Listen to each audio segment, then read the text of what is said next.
Como já foi comentado antes pelo Pablo, de uma forma muito legal na nossa saudação, hoje nós começamos um tema novo, quem precisa de igreja. E eu queria começar fazendo uma confissão para vocês, de verdade, né? Fazer uma confissão, abrindo o coração aí para vocês. Primeira coisa que eu preciso comentar com vocês é, eu precisei de igreja. Mas não precisei, talvez, da forma como talvez a maioria das pessoas imagina. Deixa eu contar um pouquinho para vocês essa história. Eu cresci numa igreja evangélica, luterana, na cidade de São José, que fica pertinho de Florianópolis. E lá eu frequentava um grupo de jovens, e todo sábado eu estava lá no grupo de jovens, era algo muito bacana, que me ajudou muito. E uma vez por mês, esse grupo de jovens, ele fazia um voluntariado num centro de recuperação para dependentes químicos que tinha na cidade vizinha, na Palhoça, quem conhece lá a região.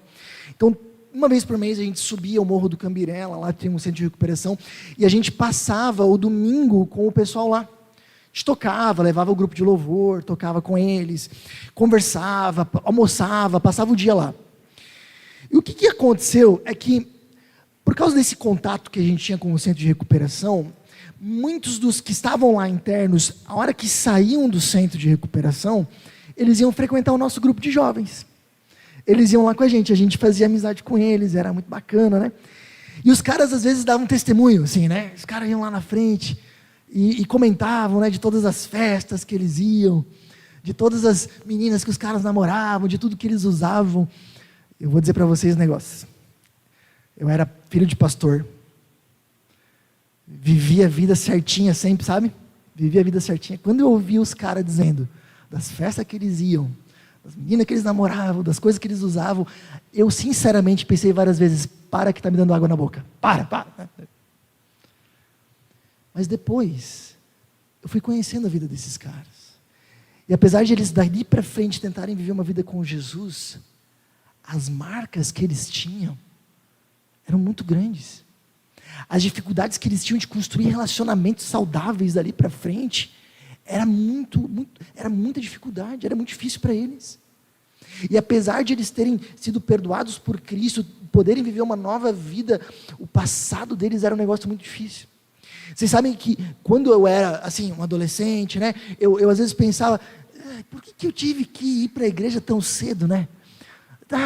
Desde criança eu já ia para a igreja. Eu pensava assim, o legal mesmo seria eu me converter por uns 28 anos, ali mais ou menos. Até os 28, aproveitava, depois eu me convertia, Jesus me perdoava, e aí eu ia para frente, mas ali eu tinha aproveitado antes. Mas depois, quando eu vi esses caras, eu percebi que bom que a igreja chegou na minha vida mais cedo. A igreja, eu precisei de igreja, a igreja fez muita diferença na minha vida, só que não foi de uma forma interventiva, que nem foi com esses caras.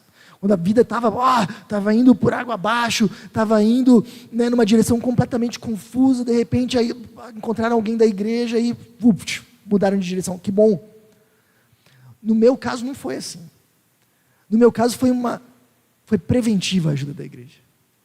A igreja chegou mais cedo na minha vida. E fez com que eu evitasse 1 milhão de confusão. E eu sou muito grato. Se você está vindo aqui pela primeira vez, ou assistindo a transmissão pela primeira vez, não é normal eu falar tanto assim de mim, tá? Eu não gosto muito de falar de mim. Daqui a pouco eu mudo de assunto, eu prometo. Mas deixa eu só comentar com vocês, porque é uma parte importante da mensagem, a diferença que a igreja fez na minha vida. E pode fazer na sua. A igreja formou a minha consciência. Me ajudou muito a diferenciar certo de errado. E eu sei que você deve estar pensando, mas quem tem que fazer isso é os pais. É mesmo. Só que todo mundo aqui sabe que existe uma fase da nossa vida que aquilo que os pais falam começa a perder valor. Vocês sabem disso, né? A gente já começa a não dar tanto mais valor naquilo que os pais fazem. E ali a igreja entrou como uma luva, dizendo, não, mas é por ali mesmo o caminho certo. Então eu tinha uma noção muito clara de certo e errado, uma consciência muito aguçada, que eu percebi que os meus colegas não tinham. E como é que eu tinha? Não era porque ela já estava lá, foi a igreja que formou. Além disso, a igreja serviu de contexto para a formação das minhas melhores amizades. Eu tinha boas amizades na escola, e agradeço por elas, foram boas amizades, mas as amizades da igreja eram diferentes. E eu creio do fundo do coração que as amizades de igreja, elas têm o potencial para se tornarem as amizades mais profundas da vida, porque nós estamos indo numa mesma direção, estamos cultivando os mesmos valores e confessamos isso toda semana, coisa que a gente não vê por aí.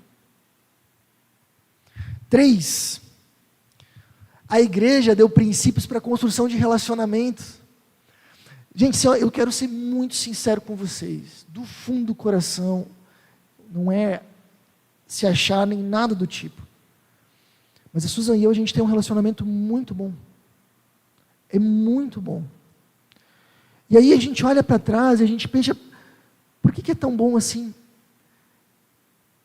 Eu digo, em primeiro lugar foi Deus e Jesus, mas em segundo lugar foi a igreja, porque tanto no meu caso quanto no dela, antes da gente namorar, a gente já tinha ouvido dezenas de mensagens sobre namoro. Antes da gente casar, a gente era namorado ainda, a gente já estava participando do congresso de famílias, que alguns vão em abril ou foram no ano passado, a gente já participava antes de casar, a gente teve muitas palestras sobre casamento antes de casar, tanto é que eu lembro quando a gente estava noivo, a gente conversou por bastante tempo, deixando bem claro como é que iam ser as coisas do nosso casamento, quem ia cuidar das finanças, como a gente ia lidar com as finanças, como é que a gente ia fazer a limpeza da casa, assim, quem é que você vê, com 20 anos, preparando o casamento, louco para casar, aquela empolgação, parando para discutir vida financeira, limpeza da casa. E por que a gente fez isso? Porque a gente era melhor? Não, porque foi ensinado. Mas Jorge, onde foi ensinado? Na igreja. Na igreja. A gente teve palestras e mais palestras sobre educação de filhos antes de ter filhos. A igreja sempre chegava na frente. E isso nos ajudou muito a consolidar os nossos relacionamentos, a nossa vida. Sabe, eu sei que tem gente que quando vê que a pregação aqui é sobre filhos, não vem. Porque não tem filhos. Diz, não tenho filhos, hoje eu não vou no culto. A gente ia.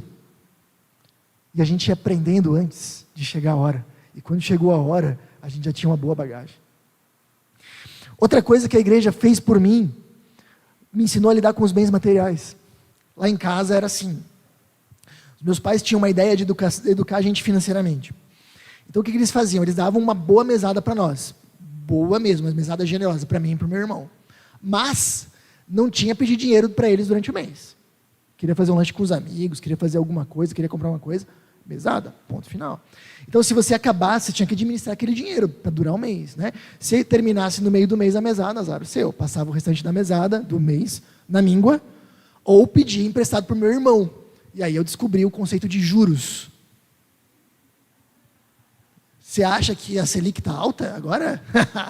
Você não conhece meu irmão. Mas enfim, aí, o que aconteceu?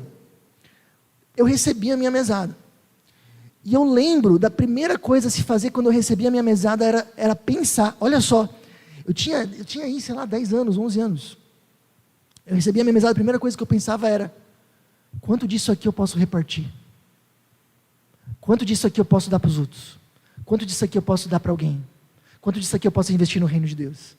Cara, essa era o pensamento. Me diz uma coisa, você conhece adolescente de 10, 11 anos que pensa isso? Por que eu pensava?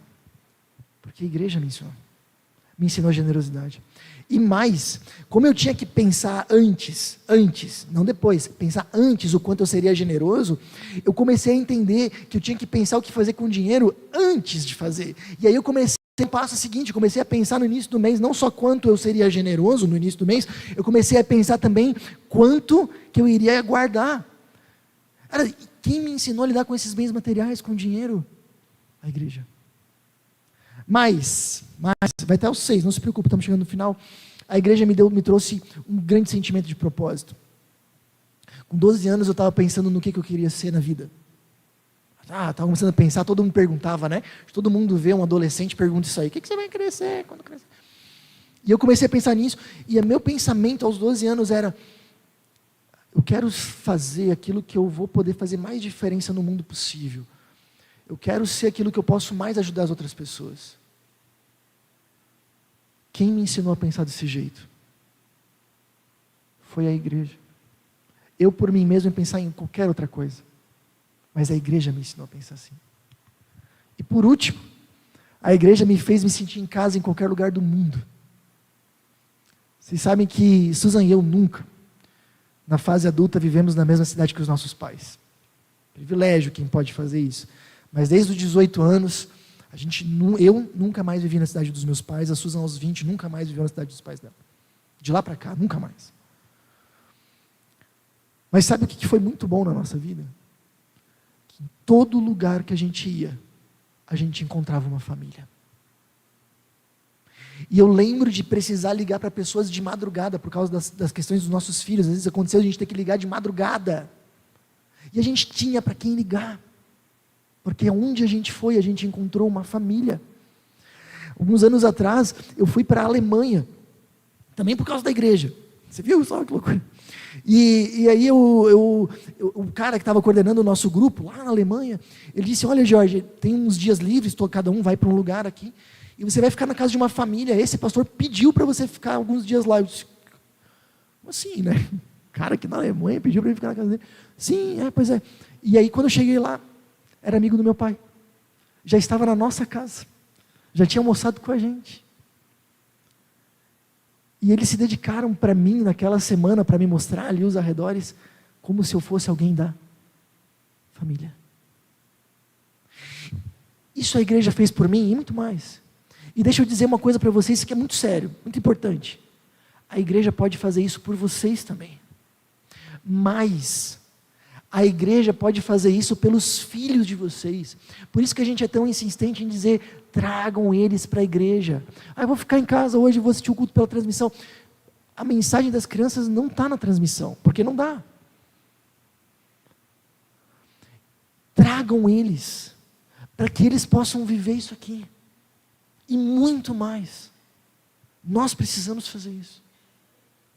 Bom, preciso fazer uma segunda confissão. Não só eu precisei de igreja, mas eu preciso dizer para vocês mais uma coisa. Eu preciso hoje de igreja, e eu tenho uma convicção muito séria e muito importante. Se por algum motivo eu parasse de vir na igreja, o que é bem difícil no meu caso, por ser pastor, mas enfim, se por algum motivo eu parasse de vir na igreja, eu tenho plena certeza que devagar, com o passar do tempo, a minha vida ia desalinhar. Com o passar do tempo, devagar, a minha noção de propósito ia se desvencilhar, ia se apagar. Com o passar do tempo, eu ia deixar de ser o marido que a Susan gostaria de estar casada. Com o passar do tempo, eu ia deixar de ser um pai que os meus filhos iriam gostar de ter perto. Se eu, por algum motivo, parasse de vir na igreja, eu tenho plena certeza e convicção que aos poucos, tudo isso que Jesus construiu na minha vida ia se apagando. E o meu coração aos poucos ia começar a adorar qualquer outra coisa. E a minha vida ia se implodindo aos poucos. E uma terceira e última coisa. Eu quero comentar com você que você precisa de igreja. Você que está assistindo a transmissão pode não saber disso, você que está aqui talvez pode não saber disso. Mas eu tenho argumentos fortes que você precisa de igreja. Eu queria a tua atenção por mais 15 ou 20 minutos para te mostrar isso. Igreja não foi uma ideia do Jorge, não foi uma ideia de Pedro, não foi uma ideia de Paulo, não foi uma ideia de nenhum papa, nem nada do tipo. Igreja foi uma ideia de Jesus. A primeira menção que nós temos de igreja no Novo Testamento está em Mateus capítulo 16. Se você quiser acompanhar esse texto na sua Bíblia, fica à vontade, já pode ir procurando. Mateus 16. O que está acontecendo? Jesus está com seus discípulos, eles vão para um lugar chamado Cesareia de Filipe. Lá em Cesareia de Filipe era um lugar onde, eu não vou dizer onde Judas perdeu as botas, porque naquele momento ali, Judas está presente nessa história também, enfim, usava sandália, enfim. Era um lugar onde não tinha nada, era um lugar muito remoto, mas tinham muitos templos pagãos, de outras religiões ali. E ali era um lugar justamente mal falado entre os judeus por causa disso. Era um lugar onde o clima era pesado, sabe? Parecia que quero respeitar qualquer outra religião, mas ali o mal operava. Jesus leva eles lá. E lá ele tem uma das conversas mais importantes com os seus discípulos. Ele pergunta para eles assim: quem as pessoas dizem que eu sou? E os discípulos vão respondendo, vão dizer, alguns dizem sim, que você é um profeta como Elias, né? Profeta famoso do Antigo Testamento. Outros falam assim, que você é um profeta como João Batista, que era um profeta muito famoso da época, primo de Jesus. E aí Jesus inverte a conversa e pergunta: quem vocês dizem que eu sou? Naquele momento, Pedro, o apóstolo, ele diz: tu és o Cristo, o Filho do Deus vivo. E Jesus respondeu: feliz é você, Simão, filho de Jonas, porque isso não lhe foi revelado por carne ou sangue, mas por meio do meu Pai que está nos céus. E eu lhe digo que você é Pedro, e sobre esta pedra edificarei a minha igreja, e as portas do Hades não poderão vencê-la. Vou pegar esse último versículo, destacar um pouquinho para a gente pegar ela. Essa pedra, não está falando do Pedro como pessoa, o próprio Pedro fala disso na carta de Pedro, está falando da declaração de que Jesus é o Cristo. Sobre essa declaração, Jesus vai começar algo, eu edificarei, eu vou começar um movimento, que ele chama de igreja. Igreja não era uma palavra religiosa na época, não era uma igreja para falar de um templo ou de um lugar de oração. Igreja era uma palavra civil, para uma reunião de pessoas com um propósito. Por exemplo, a cidade se reunia para tomar uma decisão da cidade, isso chamava eclésia. Portanto, a palavra eclésia, que deu origem ao nome igreja, é uma reunião de pessoas com um propósito. E Jesus está basicamente falando com isso, e Hades, né, a palavra Hades é a palavra para mundo dos mortos, no grego. Então o que Jesus está dizendo? Jesus está dizendo: eu vou começar, olha só que coisa espetacular, se você é novo aqui, isso pode explodir sua cabeça, é algo muito importante. Jesus está dizendo: eu vou começar um movimento de pessoas. O que vai unir essas pessoas é que elas me têm como o Messias, o Cristo, o Salvador e o Senhor da vida delas. E a partir dessas pessoas, eu, Jesus, vou começar um movimento imparável, que nem a morte pode parar, que nem o mal pode parar, que nada pode parar, que se chama igreja. E é verdade. Um dos primeiros inimigos que a igreja fez foi o Império Romano, o império mais poderoso da história. O Império Romano já acabou há séculos. A igreja está aqui. Sabe, Jesus está dizendo assim,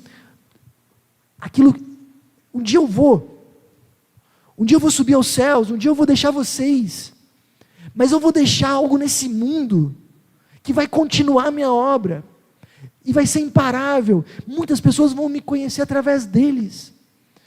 E nem mesmo o mal, nem mesmo a morte, nem mesmo os poderes das trevas vai poder parar esse movimento que vai se chamar igreja. Deixa eu fazer uma pergunta. O que Jesus deixou no mundo após a sua ascensão? Você já parou para pensar nisso? Quando Jesus sobe aos céus, obrigado. Quando Jesus sobe aos céus, o que ele deixou no mundo? Ele deixou um livro sagrado? Não. O Antigo Testamento, boa, certíssimo. O Antigo Testamento já existia antes de Jesus. O Novo Testamento seria escrito décadas mais tarde. Jesus promete o Espírito Santo, que vai vir alguns dias depois da ascensão dele. Mas quando ele sai, ele deixa uma coisa: a sua igreja. O que ele deixa no mundo naquele momento é a sua igreja, que vai levar o reino de Deus adiante. A Bíblia usa várias metáforas para a igreja, e uma é mais forte que a outra. Uma das metáforas que eu particularmente mais gosto é a metáfora que a igreja é corpo de Cristo. Isso aparece em vários outros lugares.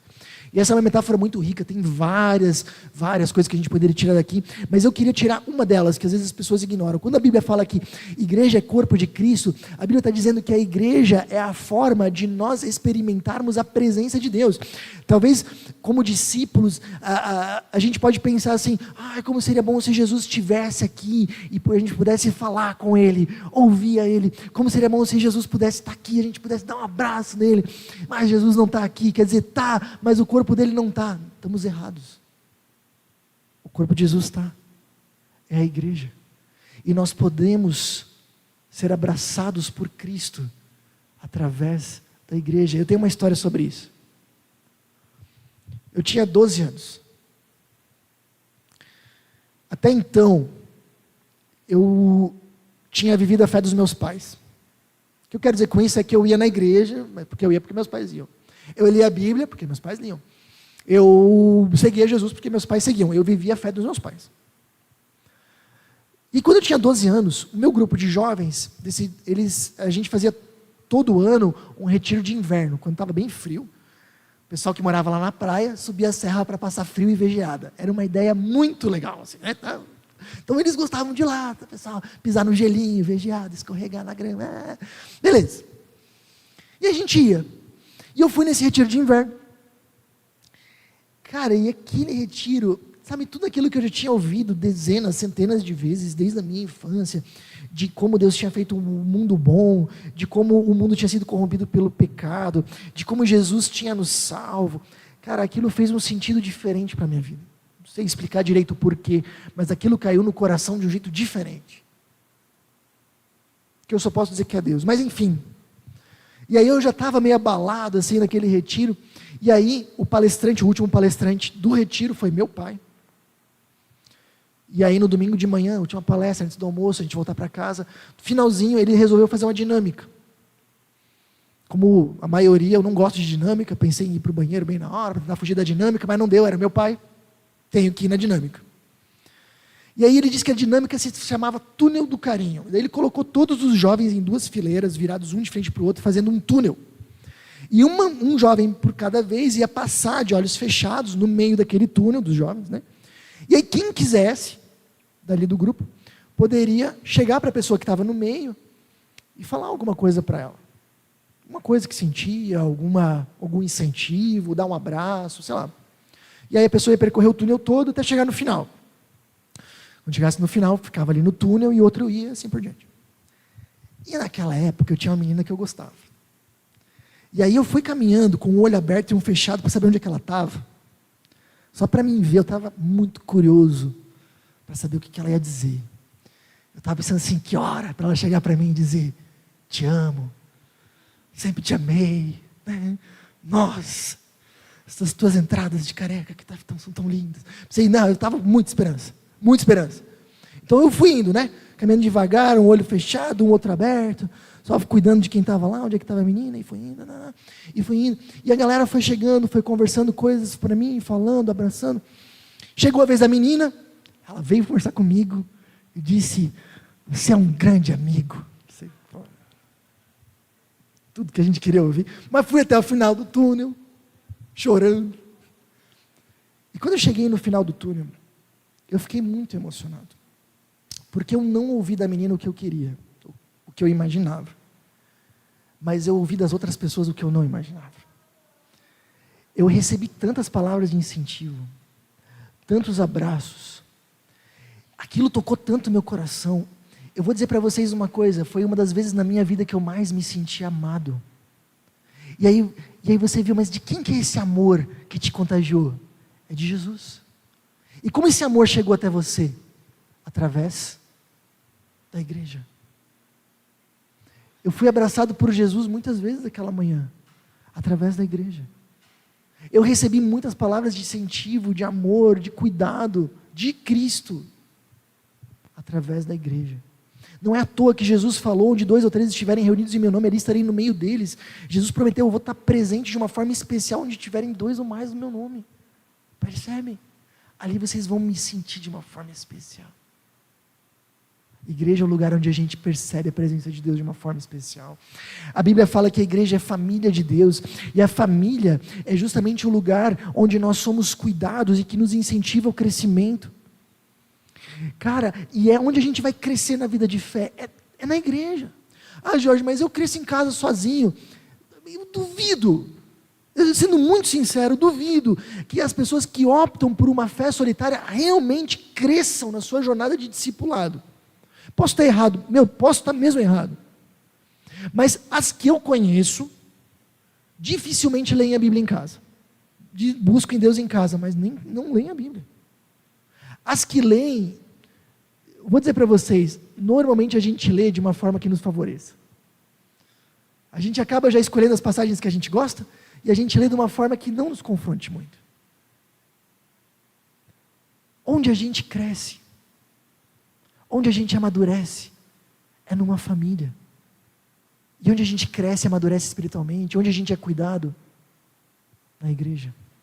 Por último, a Bíblia fala que a igreja é a noiva de Cristo. Cara, noiva. Para pensar, num casal, onde é que o romance está assim, ó, no teto? É no noivado, né? Porque noivado, assim, o romance já amadureceu bastante. Você já está pensando em passar a vida inteira com a pessoa. Está se preparando para passar a vida inteira com a pessoa. Mas você tem ainda todo aquele amor de início. O noivado, eu acho que é o ápice. Assim. E Jesus está falando, e várias vezes, que a igreja é a sua noiva. E que Ele deu a vida por ela. Caramba! Olha o valor que Jesus dá para a igreja. Já parou para pensar? Tudo isso é um presente que Jesus nos dá e está à nossa disposição. Jesus não iniciou uma fé que seria vivida apenas individualmente. E se você acredita nisso, desculpa, mas essa não é a fé de Jesus. Jesus não ensinou uma fé vivida individualmente. Diga o nome de um discípulo do Novo Testamento que viveu sozinho sem igreja. Não tem.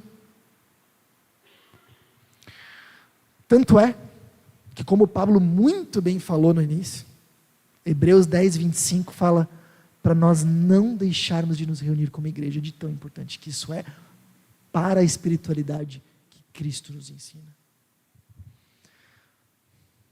Esse vídeo eu já mostrei, mas ele vale muito a pena.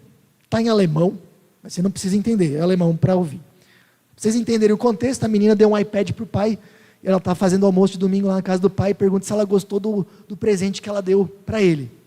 E ele disse, gostei muito. O resto do vídeo vai explicar. Dá uma ouvidinha aí.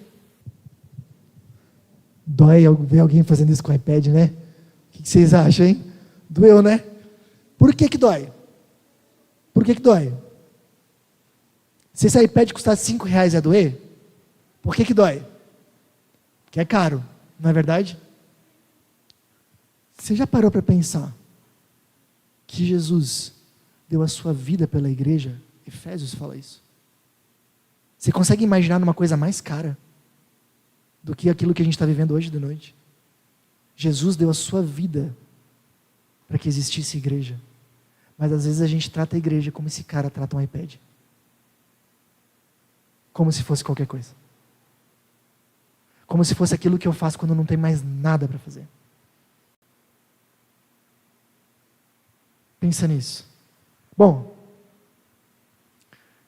e a igreja, esse povo imparável, que Jesus sonhou e deu a vida para ter, ela tem uma reunião. Tem várias reuniões. Mas tem uma reunião especial, é que nem família. Família, quando está junta, se reúne para um churrasco, né? Um almoço de domingo. Almoço de domingo.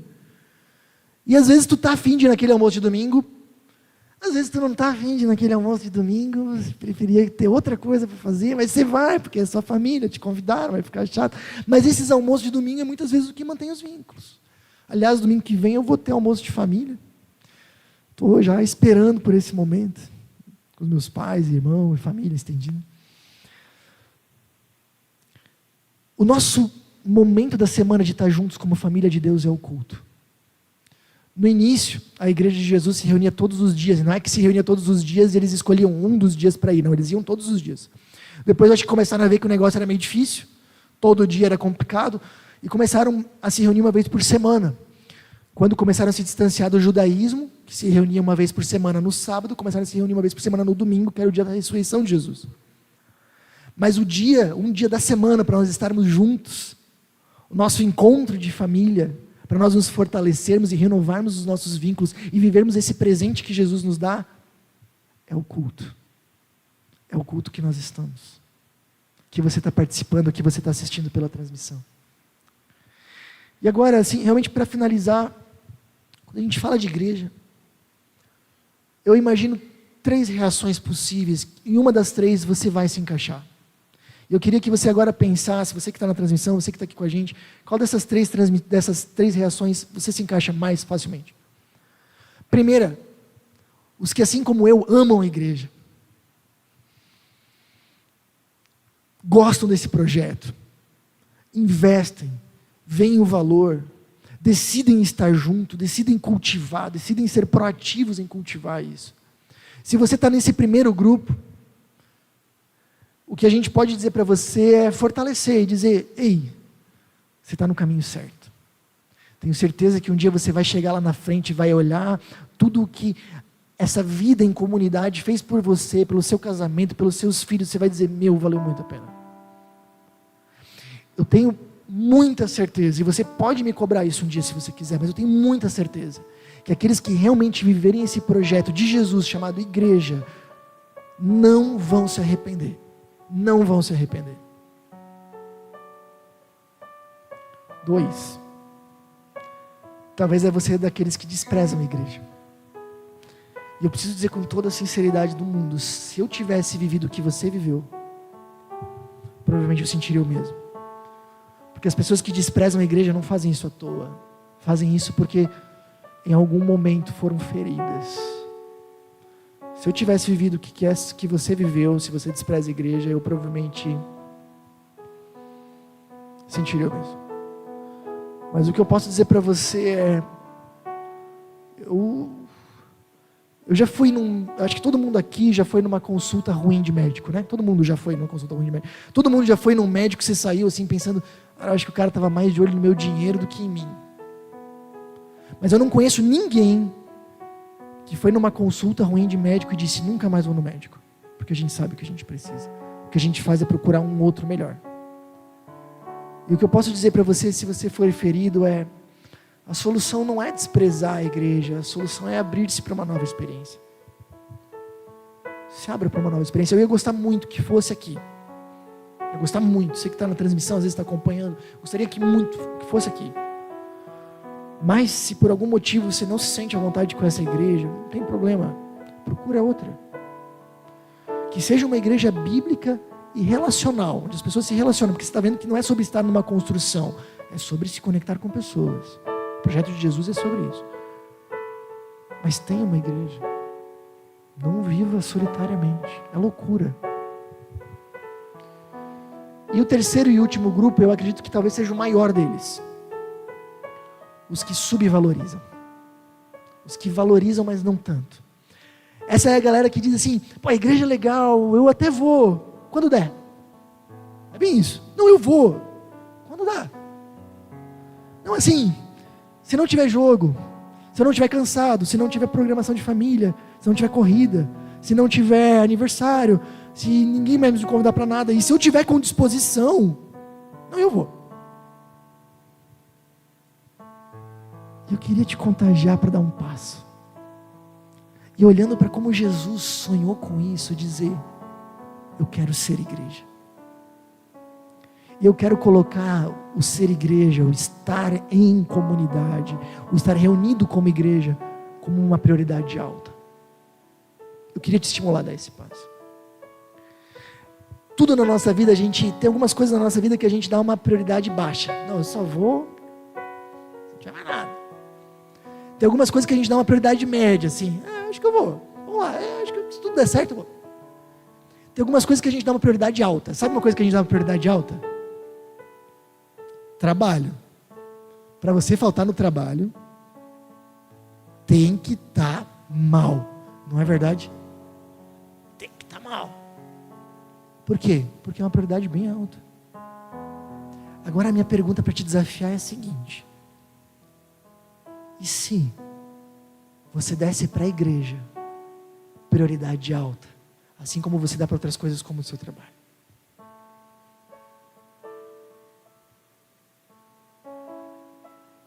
O que você acha que ia acontecer? Já parou para pensar? O que aconteceria se você, antes de faltar no encontro, no culto, tudo, sei lá, você pensar assim: se fosse trabalho, eu faltaria? Não, então eu vou. O que aconteceria? Já parou para pensar? Jesus pagou o maior preço do mundo para nós podermos estar reunidos como igreja. E eu quero te convidar a aproveitar esse presente, que é muito mais do que uma tábua para cortar carne, é muito mais especial. Esse presente tem muito mais a te oferecer. Eu tenho 2 recados rápidos para você que tem acompanhado as nossas mensagens. Primeiro, eu queria muito te encorajar, se for possível, a você participar dos nossos encontros presenciais. É uma forma de nós podermos nos conhecer e de você poder aprender ainda mais com a gente. Segundo recado, se você deseja contribuir financeiramente com a nossa comunidade, todos os nossos dados bancários estão aparecendo agora na sua tela. Essa é uma forma importante de você nos ajudar a espalhar ainda mais a mensagem de Jesus para fazer a diferença no coração de ainda mais pessoas. Pense nisso. Até a próxima!